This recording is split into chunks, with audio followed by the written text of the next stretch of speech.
So Steve, last year we celebrated AFDO's 125th anniversary by visiting a number of places that are very important to AFDO's history. We went to Toledo and Detroit, and of course we went to Kent, Indiana, the birthplace of Harvey Wiley. Certainly you have something ready for us this year.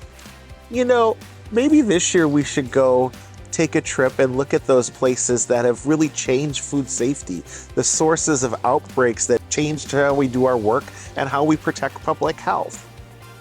You know, I think there was a very, very wise man who said something about you have to know where you've been to know where you're going. I'm pretty sure that was you, Joe. Me? Yeah, you. Well, would Lori let you take your suitcase out and go on another trip? Oh yeah, she's always willing to chase me out of the house. Let's go. Hello everyone. Here we are, Lake Michigan. Doesn't it look great?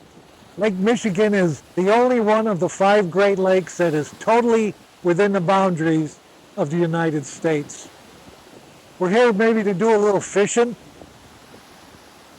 but above all else, we want to talk about botulism, one of the more challenging foodborne illnesses that we deal with in food protection.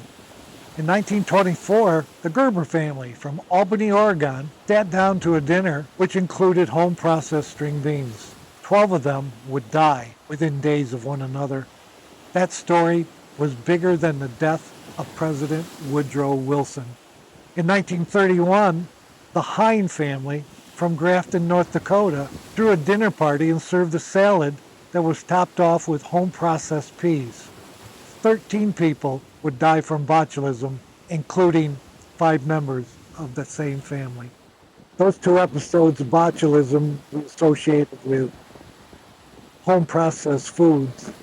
There have been a number of outbreaks associated with commercially processed foods. We've had botulism outbreaks associated with canned mushrooms, with canned olives, with tuna fish, with chili sauce. But the one that we associate from the waters of Lake Michigan was in 1963, associated with vacuum packaged whitefish chubs. So these fish were caught by gill nets in Lake Michigan and stored for a day before they were smoked. There were no processing regulations for smoked fish at that time. Most processors would only guess at the temperatures that were employed during their smoking. After having been smoked, the fish were stored for another day before being vacuum packaged. Then a distributor would pick up the product and take it to Tennessee, and he would leave it there for a week before it was sold at retail.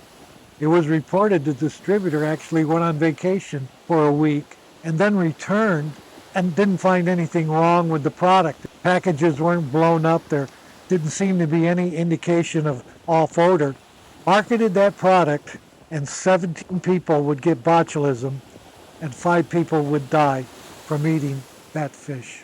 So what immediately happened is smoked fish regulations would be created. The state of Michigan, Wisconsin would promulgate regulations, and even the city of Milwaukee's health department would promulgate smoked fish regulations. But AFDO was really impacted because they were invited to become members of an interagency botulism research coordinating committee. This was a national committee that was put together to review research on Clostridium botulinum type E that we associated with the marine environment. FDA would soon add specific regulations for hot processed smoked fish to their general good manufacturing practices, but these would be actively opposed by East Coast smoked fish processors. So FDA was sued and the FDA regulations were struck down. The court said that FDA used unpublished data to justify the need for the regulations, and that FDA had not considered the commercial feasibility of these regulations.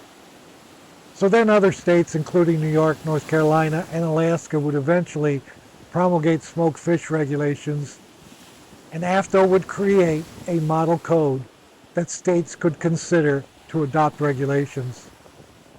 Well, this smoked fish outbreak was really an interesting episode, but an outbreak on the West Coast really turned the food protection world upside down.